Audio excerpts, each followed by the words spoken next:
isang dalaga lang si Corinne na nagtatrabaho ng marangal. Maganda, palatawa at masayahin ito.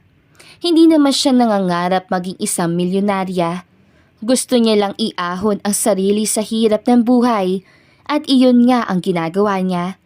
Masipag ang dalaga dahilan upang lumapit ng kusa ang swerte sa kanya. Hindi man siya binayaan ng mga responsabling mga magulang dahil bata pa lang ay inabandona na siya ng mga ito. Pero nagtuloy-tuloy naman ang swerte niya. Naniniwala din siyang ang lahat ng kasiyahang natatamasa niya ngayon ay kapalit ng pait na nangyari sa kanya noon. Pero ang buong akala ni Corinne na panghabang buhay na ang pagigiswerte niya ay hindi pala. Araw ng Lunes noon at habang naglalakad siya pauwi papunta sa inuupahan niyang maliit na bahay, ay nakakita siya ng hindi inaasahang krimen. Noong una, ang lakas pa ng kabog ng dibdib niya. Hindi niya alam kung ano ang gagawin. Para siyang napako sa kanyang kinatatayuan. Bumalik naman agad siya sa wisyo.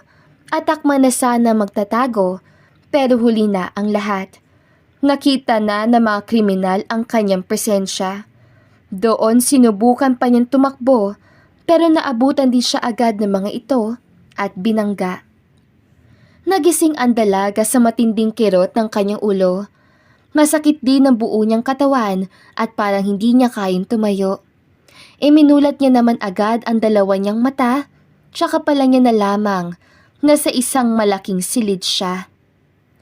Ilang sandali pa bumukas naman ang pintuan at niluwa ang isang gwapong lalaki. Pero parang may mali. Hindi niya ito kilala. "Sino ka?" Nangihina niyang wika. Don't force yourself to move.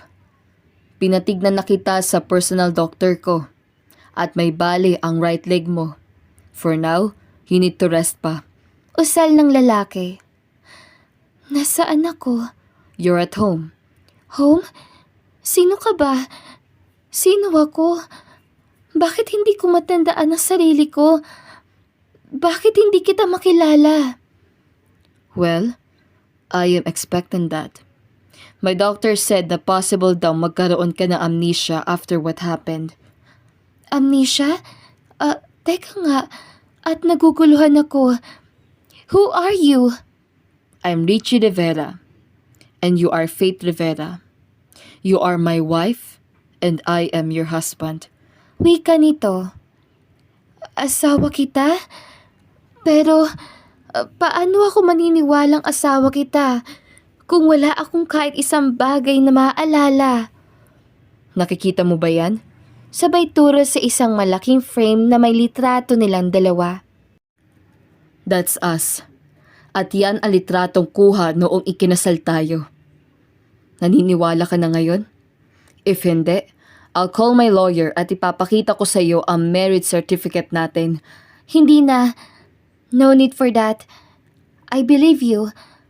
Pero, may mga anak ba tayo? Not yet. Sabi mo nga hindi ka pa ready. And I respect that. Pero, bakit ako nagka-amnesia? May nangyari ba sa akin? Bakit may mga nakakabit na karayom sa kamay ko? You're 2 days unconscious. Hindi ko rin alam kung ano exactly ang nangyari sa'yo. Basta ang alam ko lang, tinawagan ako ng ospital na pinagdalhan sa'yo at sinabing na aksidente ka daw dahil duguan ka na makita nila. At dahil alam ko namang mas safe ka dito at may personal doctor naman ako, inuwi na kita. How are you feeling now? Masakit ang ulo ko. Masakit din ang buong katawan ko. Huwag mo na munang i-force ang sarili mong gumalaw, lalo na ang pagtayo. Hintayin na muna natin ang orders ng doktor, tsaka pa tayo gumawa ng move, okay? Do you want me to get you some food? Yeah. Pero kaunti lang. Teka, Yes? asawa ba talaga kita? Napangiti naman si Richie, tsaka ginulo ang buhok ni Faith. Ano sa tingin mo, ha? Nothing. Just ignore it. Nasagot na lamang nito. Gusto niya sabihin na ang swerte niya naman pala dahil sobrang gwapo ng asawa niya. Gusto niya pa sanang alalahanin ang nakaraan at kung paano sila nagkakilala ni Richie. Pero sa tuwing ginagawa niya iyon, ay sumasakit lang ang kanyang ulo. Kaya imbis sa pilitin ang sarili na maalala ang nakaraan, ay hindi niya na yun ginawa. Kusa naman niyong magbabalik kung handa na ang utak niya. Lumipas pa ang mga araw at unti-unti na nga siyang nakakatayo. Pero hindi pang matagalan. Natutuwa naman siya dahil hindi kahit kailan nawala sa tabi niya ang asawa. Hanggang sa gumaling na nga siya ay kasama niya pa rin si Richie. Bagay na labis itong ikinatuwa. Nasa silid lang si Richie habang nakaupo sa sofa at seryosong nakatitig sa natutulog na si Faith. Ilang linggo na magmula noong makita niya ang katawan ng dalaga sa gilid ng abandonadong lupain. Nakabalot din ito sa malaking trash bag at sa unang tingin ay hindi mahalatang tao ang naroon.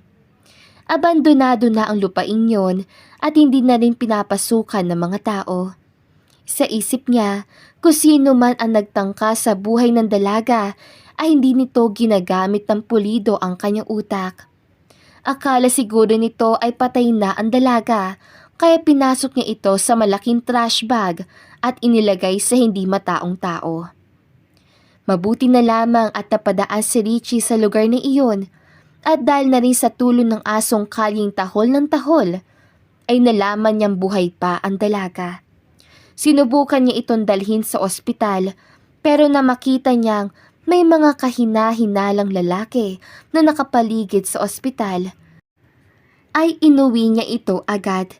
Gusto niyang i-report sa pulis ang nangyari, pero hindi niya magawa dahil una, walang matandaan ang dalaga at hindi rin siya nakakasigurong safe na ito. Ang totoo, hindi 2 days unconscious si Faith, kundi 1 linggo. Kaya naman nagawa ng paraan ni Richie na ipagawa ang litrato nilang dalawa, pati na rin ang isang peking marriage certificate. Magpapanggap na lang muna siya para wala ng maraming tanong ang dalaga. Nasa ganoon siyang pag-iisip na magising si Faith at titigan siya. Han, anong oras na ba? Bakit gising ka pa? Wika nito sa inaantok pang boses. Yeah. Matutulog na rin ako later, Han. Tinatapos ko lang tong iniinom kong beer. Sige na, bumalik ka na ulit sa pagtulog. Not until you come here. Sige na, huwag mo nang ubusin yan. Halika na dito. As you wish. Inilapag naman ni Richie ang beer ng kanyang iniinom tsaka tumabi kay Faith. Niyakap naman siya agad nito. Nagulat man, pero tinugon na lamang din ni Richie ang yakap ng peking asawa. Tsaka pa sila nagsabay na matulog. Kinabukasan, unang nagising si Faith. Nakita niya namang masarap pa ang tulog ni Richie, kaya hinalikan na muna niya ito sa noo, tsaka pa nagtungo sa kusina. Doon ay nagprepara siya ng masarap na agahan para sa asawa. Pasasalamat na rin yun dahil hindi siya nito iniwan hanggang sa gumaling na nga siya ng tuluyan. Sakto namang kakatapos ang ni Faith sa pagluluto ay nagising na si Richie. Good morning, Han. Kumain ka na. Ipinagluto kita ng breakfast. Nakangiting bati ni Faith sa asawa. Thank you.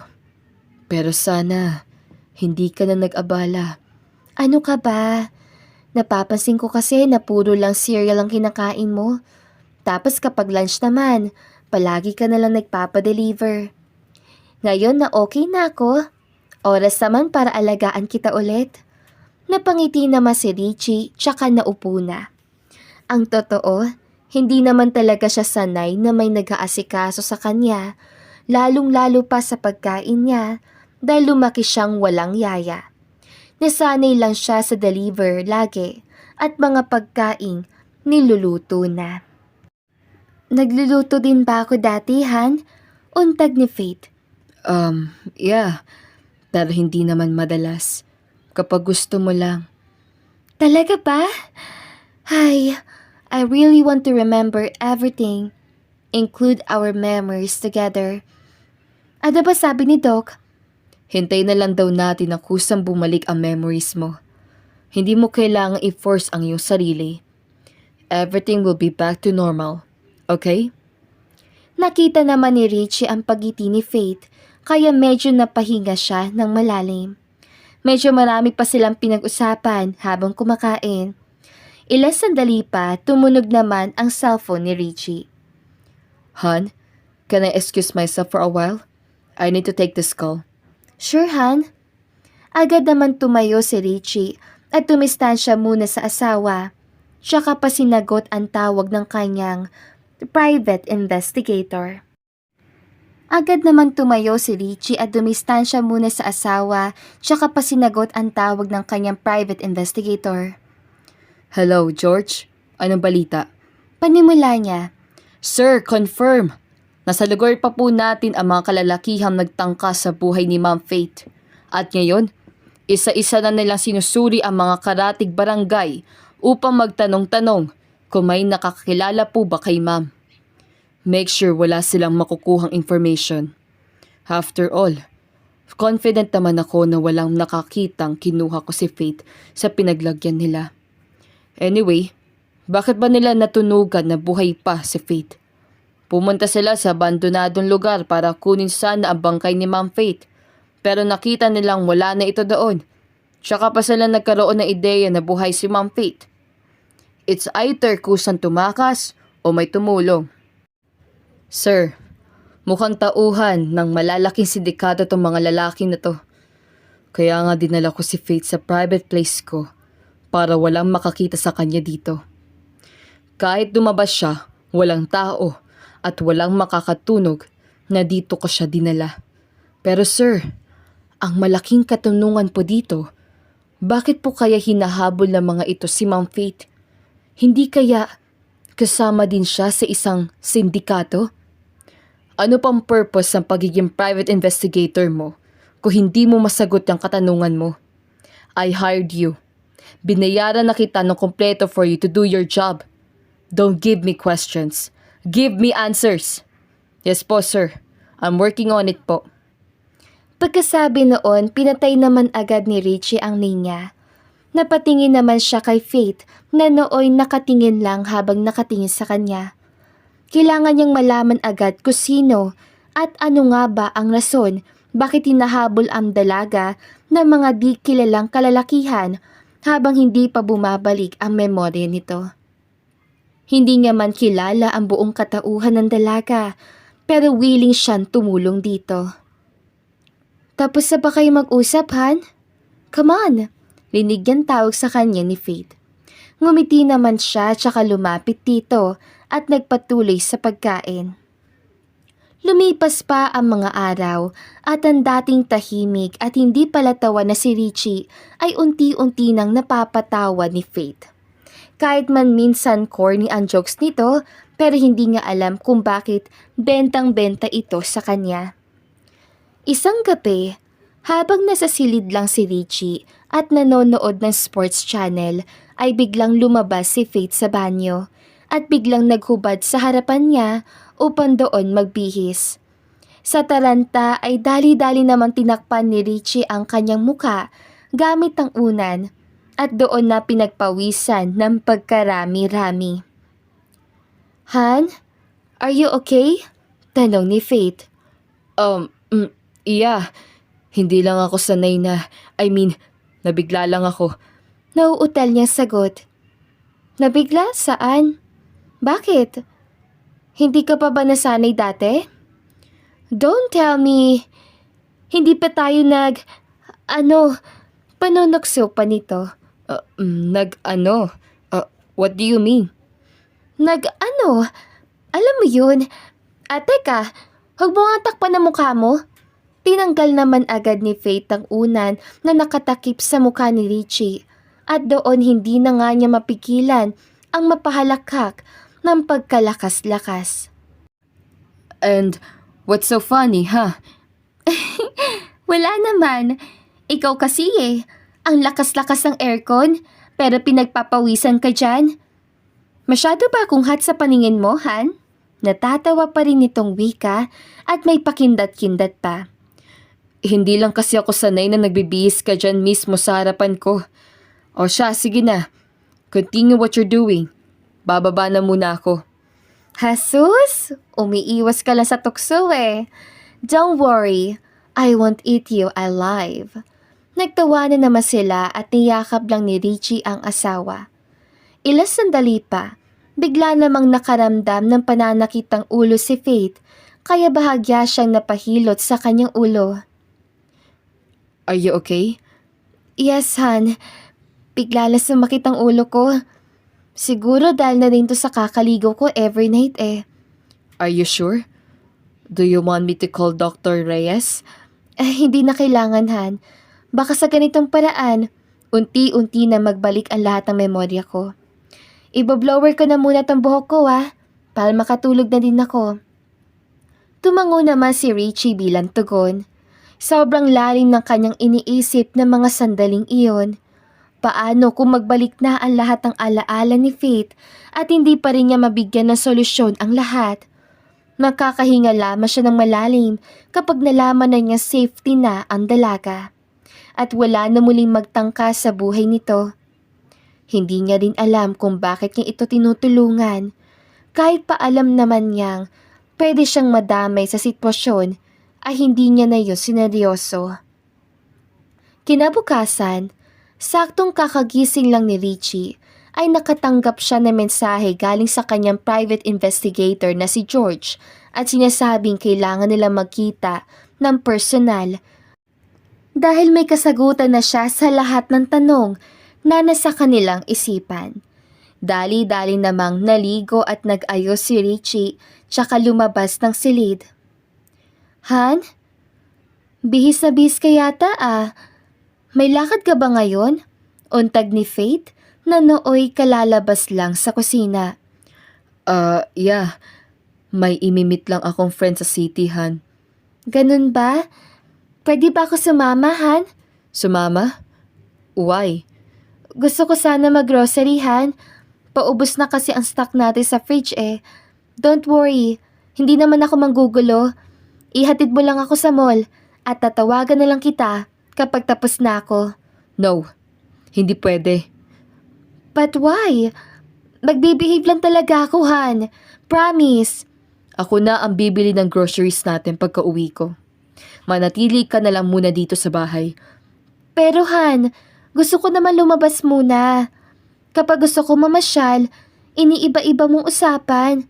Ngayon, kahit gusto ko lang naman mag-grocery, gusto mong ikaw na at manatili lang ako dito sa bahay. Nababagot na ako. Makinig ka na lang sa akin, please. It's for your own good. Bakit nga? Dinaig ko pang isang kriminal na hinahabol-habol ng mga pulis eh. Natahimik naman si Richie sa sinabing yun ni Faith. Napahinga na lamang siya ng malalim, tsaka hinawakan ang maliit na mukha ng asawa. I care for you. Kung ano man itong mga ginagawa ko, alam kong may itindihan mo din ito. Maybe not now, but soon. Kapag bumalik na ang mga alaala mo. You can do whatever you want. You just have to make sure na hindi ka na ulit mapapahamak. Okay? Mahina nitong usal, tsaka hinagkan sa noo ang naiiyak na si Faith. Kahit hindi sang-ayon ay wala na ring nagawa pa si Faith, kundi ang tumango. Hindi niya rin naman mapipilit si Richie dahil mukhang desidido na itong wag siyang isama.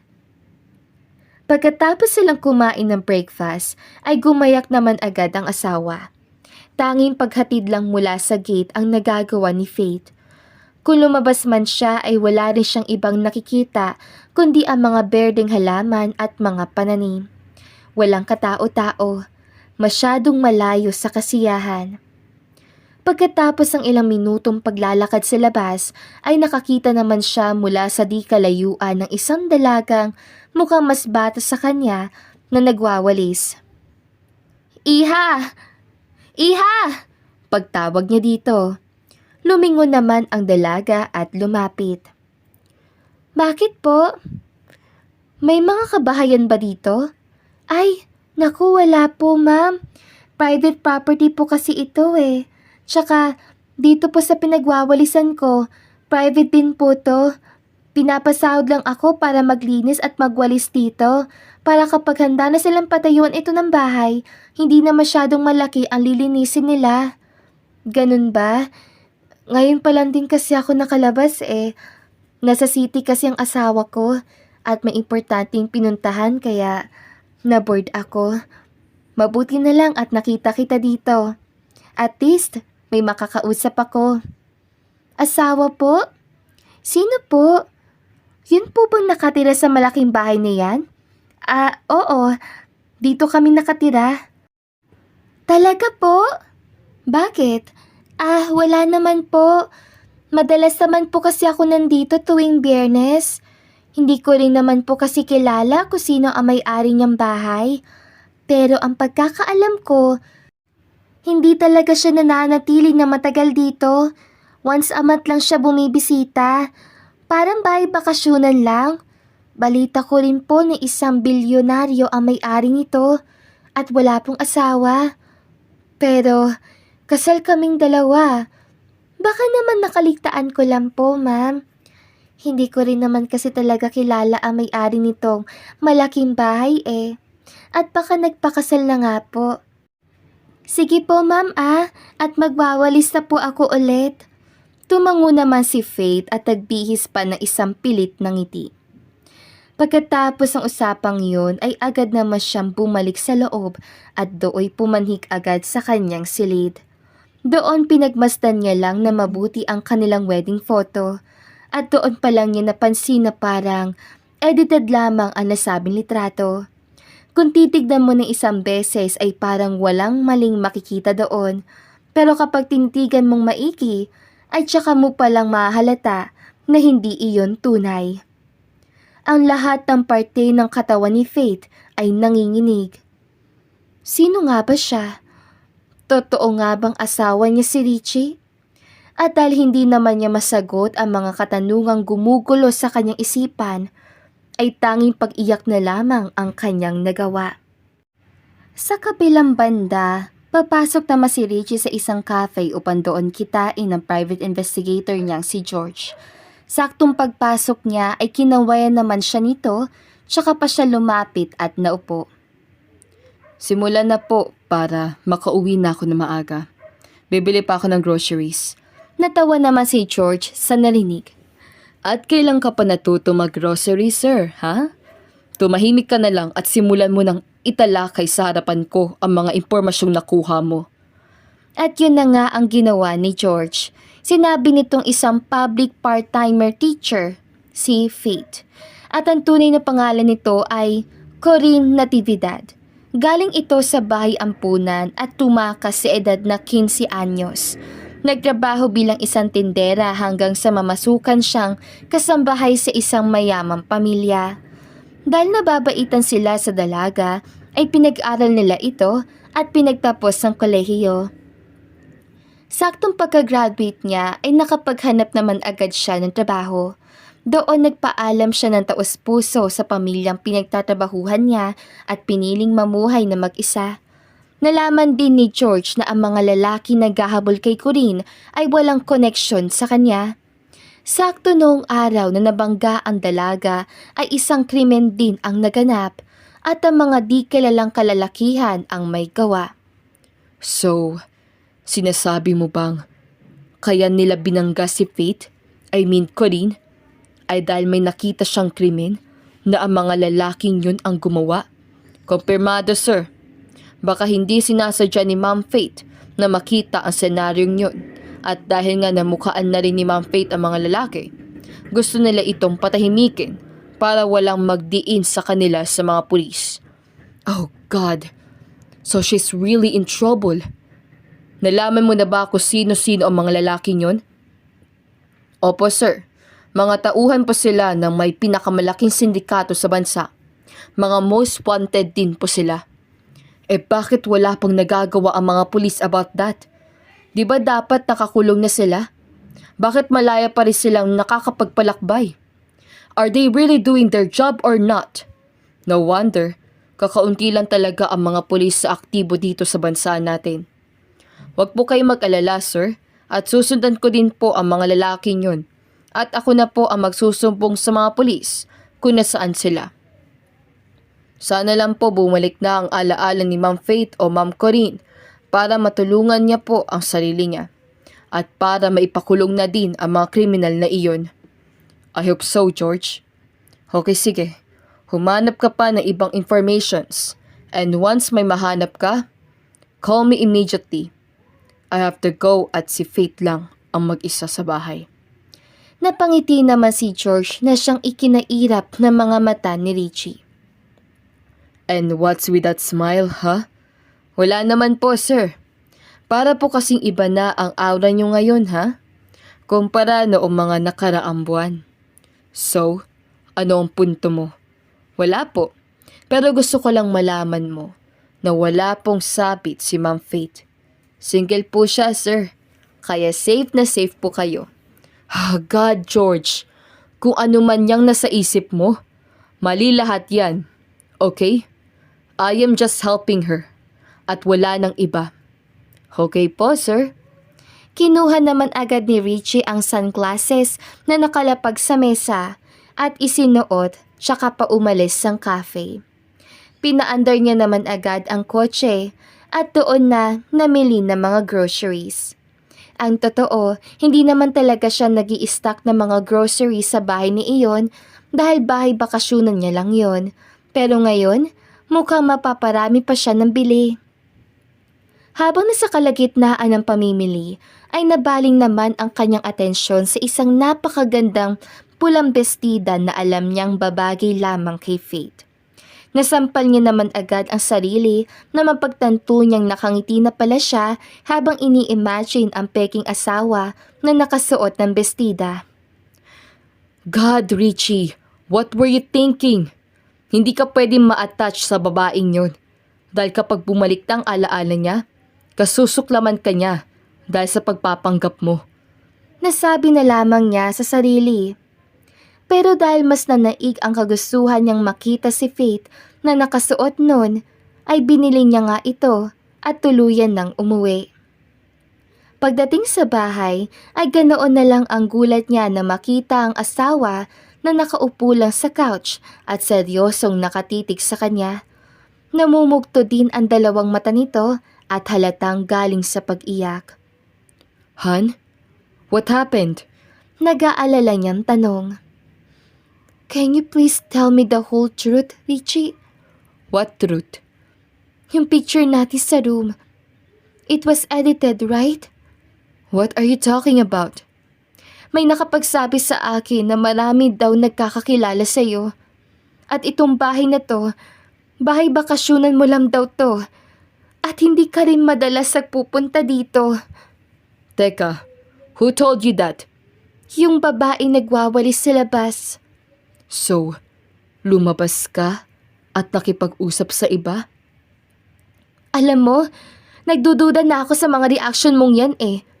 Ano ba talagang katotohanan? At ano nga ba talaga ang hindi totoo? I wish bumalik ng alaala ko para ako na lang ang sumagot sa mga tanong ko. At hindi ko na kailangan pang magmakaawa para lang sabihin mo ang totoo. Naiiyak na nitong sabi. Nakaramdam naman ng awa si Richie dito, kaya niyakap niya na lang ito. Kung pwede niya lang sabihin dito ang totoo, ay matagal na niyang ginawa. Kaso sa ngayon, hindi na muna pwedeng manaig ang awa sa kanyang puso dahil alam lang niya, ginagawa niya lang ang lahat para protektahan ang dalaga. Sorry, I am just doing all of this para protektahan ka. Until now, hindi ko pa nalalaman kung sino ang mastermind sa pagkasagasa mo. And yes, bahay bakasyonan lang to. Pinili kong dito muna tayo para hindi ka nila matonton. I don't want to lose you. I don't want to lose you again. Ginagawa ko ang lahat just to protect you. If okay na ang lahat, Babalik din tayo sa normal. Patience pa, Han. Dahil doon, tinugon naman ni Faith ang mga yakap ni Richie, tsaka pa humingi ng tawad dito. Marahil nga ay nag-overreact lang siya. Sa isip niya kasi, para siyang kakasilang lang na sanggol na napunta sa katawan ng isang dalaga. Walang kaide-ideya at walang matandaang kahit isang pangyayari sa buhay niya. Kinagabihan, dahil okay na ulit ang dalawa, ay pinagluto na lamang ni Faith ang asawa. Doon na rin ibinigay ni Richie ang binili niyang damit para dito. Mukhang masarap yata ang niluluto natin dyan, ha? Nakangiting usal ni Richie. Siyempre naman, sinasarapan ko talaga para sa'yo. Thank you as always. Nga pala, here. Sabay bigay sa isang maliit na paper bag. Oh, ano naman to? Open it. Nakita ko yan kanina habang namimili ako sa mall. Naisip ko kasi na baka gusto mo at baka bagay sa'yo, so Ngunit hindi naman maituloy ni Richie ang pagsasalita nang niyakap na siya ni Faith at pinaulanan ng napakaraming halik sa muka at labi. Thank you. I love you, Han. Isasukat ko na muna to. Nakangiti pa nitong wika. Natigilan naman si Richie sa naninig. Hindi niya alam kung bakit biglang lumakas ang kabog ng kanyang dibdib nang marinig niya iyon. Hindi kaya nagkakagusto na siya sa dalaga? Isang buwan mahigit na din itong nasa kanya, kaya hindi imposibleng hindi siya magagusto dito. no, hindi pwede. It can't be. Maktol niya sa sarili. Nagbilang na lamang siya ng 1 hanggang 10 para bumalik sa normal ang pintig ng kanyang dibdib. Pero mas lalo pa nga itong bumilis nang makita niya mula sa di kalayuan ng asawa na sobrang ganda sa suot nitong pulang bestida. Kitang-kita ang ganda ng hubog ng kanyang katawan at mas lalo pang nangibabaw ang makinis at maputi niyang balat. Sobrang tamis din ng mga ngiti ni Faith at tila ba ay ang bawat galaw nito ay nag-slow-mo sa paningin ni Richie. Bumalik lamang siya sa ulirat nang halikan siya ng asawa sa pisngi. Nagagandahan ka sa akin, no? Panunokso pa nito. Of course you are. Papakasalan ba kita kung hindi? Salamat Hindi ko lang alam kung favorite color ko ba tong red pero parang nagandahan ako bigla na makita ko to. I love you, Han. Totoo ba yan? Ang alin? Yung I love you mo? Bakit? May peke bang I love you? Siyempre totoo yan. Mahal kita dahil asawa kita. Pero paano kung tanggalin natin ang salitang asawa? Anong nararamdaman mo para sa akin? Ngumiti naman si Faith ng pagkatamis-tamis, tsaka pa hinawakan ang mukha ni Richie. Mahal kita. Mahal kita dahil ikaw si Richie. Pagkasabi noon, siniil na nga ni Richie ng halik ang asawa. Ang malumaning na halik na yon ay naging mas mainit at mapusok pa dahilan upang dahan-dahang tanggalin ni Richie ang suot-suot ni Faith na bestida. At dahil nga parehas na silang dalawa na ng init na mga oras sa iyon, ay napahinga na si Faith sa glass table at doon na naganap ang pangyayaring hindi nila parehas inaasahan. Natigil pa saglit si Richie dahil doon din mismo nalaman niyang birhen pa si Faith. Pero dahil sa init na dumadaloy sa kanila mga katawan ng mga oras sa iyon, ay ipinagpatuloy nila ang eksenang iyon. Noong gabing din yon ay isa lang ang alam ni Richie. Mahal na niya si Faith. Kung sakali mang bumalik ang alaala nito, ay may itindihan niya kung magagalit o masusuklam sa kanya ang mahal na babae. Alam niya na iyon noong una pa at tanggap niya kung ano pa ang mangyayari sa mga sumunod na araw. Ilang linggo pa ang lumipas at nagkita na naman si Richie at George. Doon sinabi ni George na pwede na niyang isurrender si Faith o kurin sa media dahil nakakulong na ang mga lalaking nagtangka sa buhay nito. Noong una nakaramdam pa siya ng kasiyahan Pero kalaunan bigla din siyang nalungkot. Mawawala na ba talaga si Faith sa kanya ng tuluyan? Pero wala naman din siyang karapatan na angkinin ang dalaga dahil unang-una, hindi niya ito pagmamay-ari.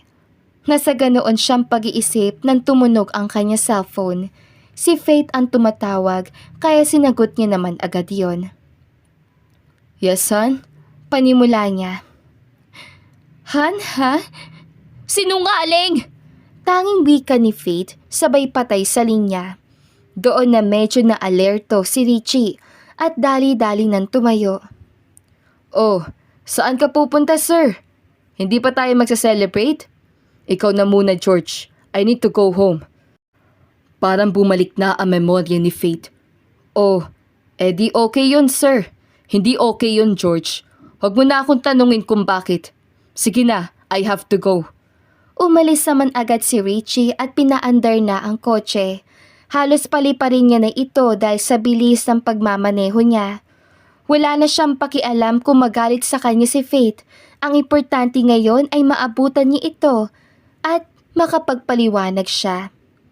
Ilang minuto pa ay nakita na nga niya si Faith na naglalakad sa gitna ng kalsada at hindi pa masyadong nakakalayo sa bahay bakasyunan niya.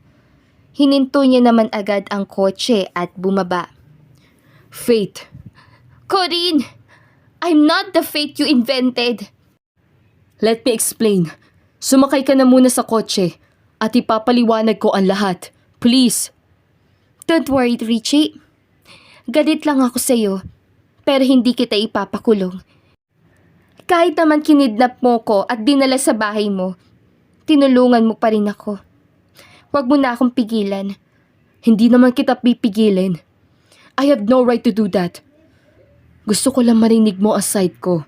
Just please. Ano pa bang gusto mong marinig ko, ha? Hinayaan mo kung maniwala na asawa kita. Hinayaan mo kung ma-attach sa yung gago ka. Eh ngayon, paano pa ako tatakas? Buti sana kung pati ang puso ko ay may amnesia rin para hindi na ako mahihirapan. Naiiyak na nitong sabi. I had to do that, Faith. Oh, Corinne, whatever. Noong nakita kong katawan mo sa isang abandonadong lupain, isinugod agad kita sa ospital and planned on leaving you there. Binili na kita sa mga nurses at sinabi ko na rin sa kanila na if possible, may bantay ka always. Pero pag alis ko, I saw 4 men na parang kahina-hinala. And that's the moment I know na nasa panganib ka. I hired 4 bodyguards para walang makapasok sa room mo.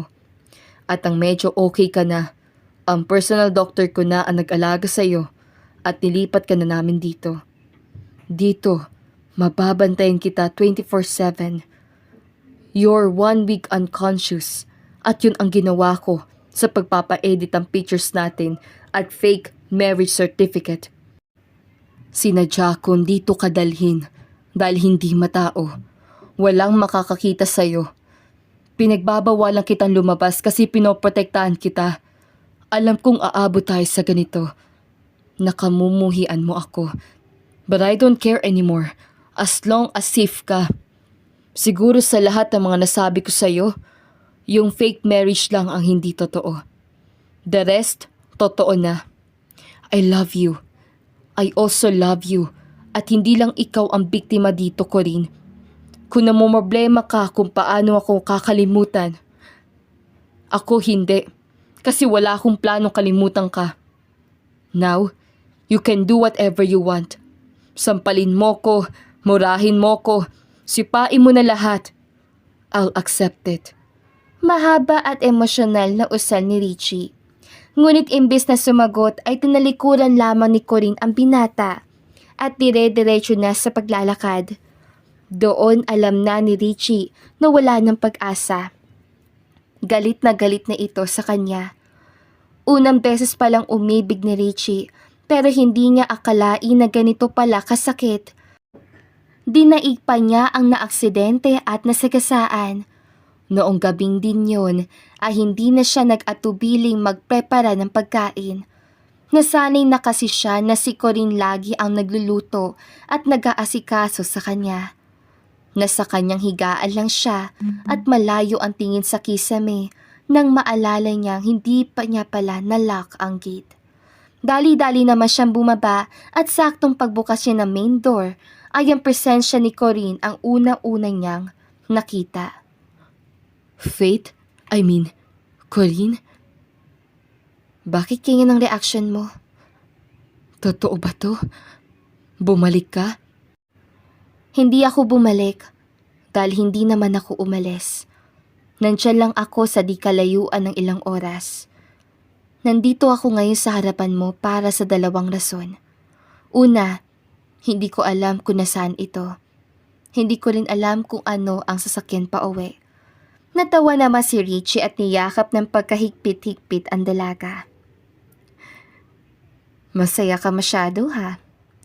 Kung alam ko lang ang daan ng pauwi, kanina pa ako nakauwi. Kahit na, I'm just so happy. Ano naman ang second reason? Pangalawa, nandito ako sa harap mo ngayon para sabihin kagaya mo. Bakit ko nga ba poproblemahin ng kalimutan ka? Mahal kita, and I will keep you here in my heart. Isa pa, ayoko sa edited picture ng peking wedding natin. Gusto ko totoo. What do you mean? Nakangiting tanong ni Richie. You are obliged to marry me, Mr. Richie Rivera. Nilamutak mo ko sa mesa na parang isang lechong kay sarap-sarap. Tapos hindi mo pananagutan ang pagkababae ko? Hindi ako papayag, no? At doon na nga napahigik-gik ng sobrang lakas si Richie na sinundan na ni Corinne. Doon nagyakapan muli ang dalawa at naghalikan. Walang mapaglalagyan sa kasiyahang nadarama ng dalawa ng mga oras sa iyon. Doon nalaman din nilang kahit gaano kakagalit sa isang tao, kung mahal mo, papatawarin mo pa rin. Bumalik sa kanilang mga normal na buhay ang dalawa at makalipas pa ang ilang buwan ay nagpropose na nga si Richie sa dalaga. Ikinasal sila agad at ngayon ang kanilang wedding picture ay hindi na mananatiling edited dahil ngayon totoong totoo na. Tungkol naman sa mga lalaking sumagasa kay Corinne, konimpirma ngayon sa korte at tinatulan nga ang mga ito ng habang buhay na pagkakakulong kasama na ang mastermind. Hindi lang si Corinne ang nakakuha ng hustisya, kundi pati na rin ang babaeng pinatay ng mga ito noong panahong nakita niya ang isang krimen. Ngayon, mas minabuting na lamang nilang kalimutan ang nakaraan at magbagong buhay kasama ang kanilang napakagandang anak na pinangalanan nilang Faith Rivera. At dito na nga po nagtatapos ang magandang istoryang ito. Don't forget to like, share, and subscribe. Hanggang sa muli. Paalam!